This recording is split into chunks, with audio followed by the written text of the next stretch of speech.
Hello students, बेटा आपकी जो वर्कशीट आई है 14 अक्टूबर की क्लास है 10th subject science. Worksheet number 44, date है आपकी 14 अक्टूबर 2020।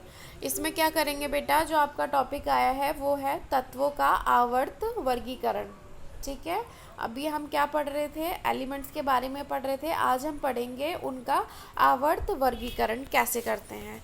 अब देखिए, अव्यवस्थित से व्यवस्थित करना है ना, कि जो भी कोई चीज़ होती है फैली हुई चीज़ को कंपाइल करके सुचारू रूप से दिखाना है ना, सुसज्जन ढंग से दिखाना है। लाइक आपके रूम की अलमीरा है, उसमें आपके कपड़े उल्टी सीधी जगह ऐसे ही रखे हुए हैं, वो उसको जब आप कंपाइल कर देते हैं, यानी कि हर क्लॉथ की एक पर्टिकुलर स्पेस बना देते हैं, एक निश्चित स्थान पे रखते हैं, तो वो क्या होता है, वो कहलाता है व्यवस्थित। तो हमने सेफ को क्या कर दिया, अव्यवस्थित से व्यवस्थित कर दिया।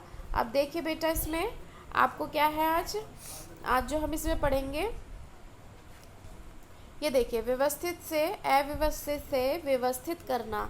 तो ये था मेंडलीव के आवर्ती सारणी। ठीक है, मेंडलीव ने काम किया था, जिसको बोला गया था मेंडलीव की आवर्ती सारणी। सारणी मतलब टेबल। अब देखिए, न्यूलैंड्स के अष्टक सिद्धांत के अस्वीकार होने के बाद भी कई वैज्ञानिकों ने ऐसा प्रतिरूप की खोज जारी रखी जिसमें तत्वों के गुणधर्म का उनके परमाणु द्रव्यमान के साथ संबंध स्थापित हो सके। अब वो जो न्यूलैंड्स का अष्टक सिद्धांत था वो अस्वीकार हो गया था। ठीक है, उसके बाद भी क्या किया, बहुत सारे साइंटिस्ट ना अपनी डिस्कवरी में लगे रहे, जिसमें कि उन्होंने क्या लिया था, तत्वों के गुणधर्म और उनके परमाणु द्रव्यमान के साथ संबंध, यानी कि रिलेशन एस्टैब्लिश किया गया। तत्वों के वर्गीकरण का मुख्य श्रेय, यानी कि मेन जो क्रेडिट जाता है, वो रूसी रसायन विज्ञान जो था डिमित्री इनोविच मेंडलीव को जाता था। ठीक है, ये पूरा उसका नाम है, लेकिन आपको मेंडलीव के नाम से ही ये सिस्टम मिलेगा।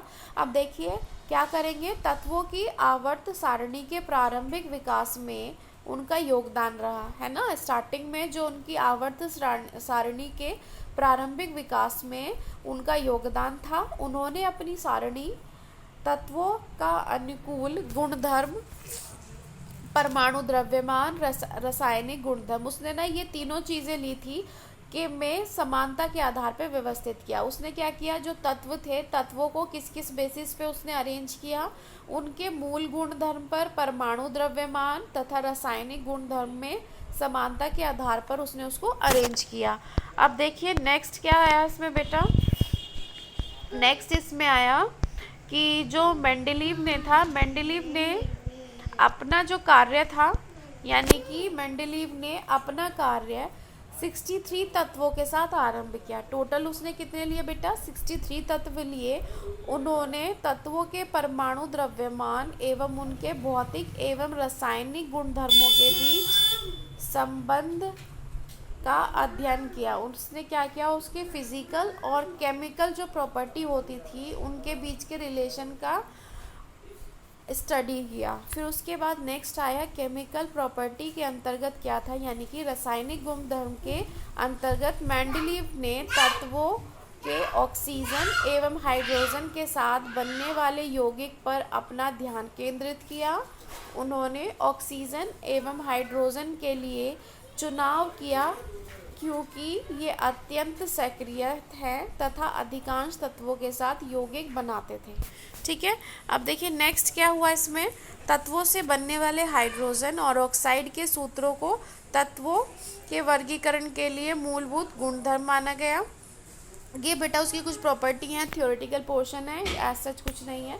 नेक्स्ट है आपका समान गुणधर्म वाले तत्वों को एक साथ रखने पर उन्होंने यह पाया कि अधिकतर तत्वों को आवर्ती सारणी में स्थान मिल गया तथा वे अपने परमाणु द्रव्यमान के आरोही, ठीक है, आरोही क्रम में व्यवस्थित किए गए। यह भी देखा गया कि समान भौतिक एवं रासायनिक गुणधर्म वाले विभिन्न तत्व एक निश्चित अंतराल के बाद फिर आ जाते हैं। ठीक है, तो इसमें क्या हुआ, इस आधार पर मेंडलीव ने क्या किया, एक आवर्त सारणी बनाई जिसका क्या प्रिंसिपल था, तत्वों के गुणधर्म उनके परमाणु द्रव्यमान का आवर्ती फलन होते हैं। ठीक है, ये उसकी प्रॉपर्टी थी। मेंडलीव की आवर्त सारणी में ऊर्ध्व स्तंभ को ग्रुप समूह तथा क्षैतिज पंक्तियों को पीरियड आवर्त किया गया, यानी कि इसमें उसने एक टेबल जो बनाई उसमें उसने ग्रुप और पीरियड ये डिफाइन किए। ग्रुप को किसने बोला, उसने ऊर्ध्व स्तंभ जो थे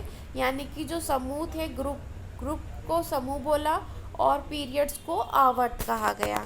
अब देखिए नेक्स्ट, इसमें आवर्त सारणी के जन्मदाता, ये थोड़ा सा साइंटिस्ट के बारे में डिस्कशन है कि उन्होंने क्या किया। देखिए मेंडलीव का जो जन्म था वो फरवरी 1834 में रूस के पश्चिम साइबेरिया के टोबोलस स्थान पर हुआ था। ठीक है, टोबोलस ये स्थान था साइबेरिया में, वहाँ पे इनका जन्म हुआ था।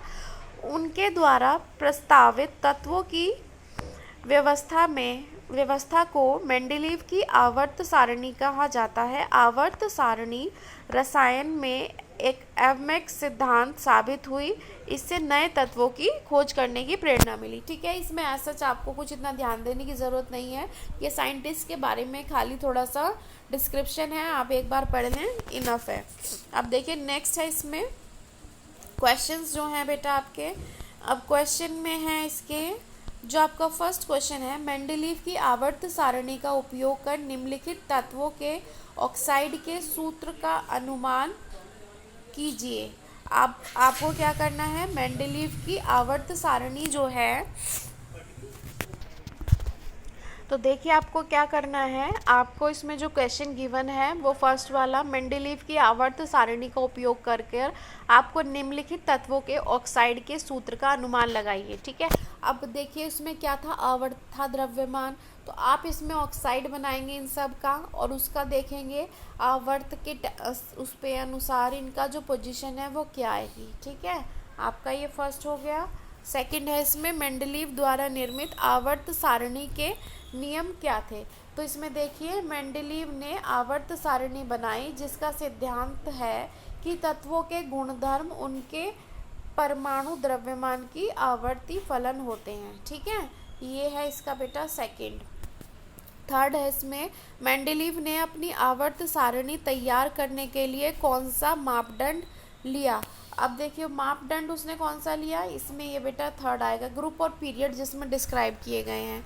फोर्थ है, इसमें मेंडलीव ने तत्वों के ऑक्सीजन एवं हाइड्रोजन के साथ बनने वाले यौगिक पर अपना ध्यान जो है वो क्यों केंद्र किया। अब वो देखिए उन्होंने क्या किया, उन्होंने ऑक्सीजन और हाइड्रोजन का इसलिए चुनाव किया क्योंकि ये अत्यंत सक्रिय यानी कि रिएक्टिव होते हैं तथा अधिकांश तत्वों के साथ यौगिक बनाते हैं। ये है आपका फोर्थ का आंसर। अब देखिए फिफ्थ का है, वाक्य को पूरा कीजिए। अब स्तंभ जो थे उसको उसने क्या बोला, यहाँ से देख लेंगे बेटा, इसको स्तंभ को बोला उसने ग्रुप, तो पहले वाले में आएगा ग्रुप, और पंक्तियों को बोला उसने पीरियड्स, तो यहाँ पे पीरियड आएगा।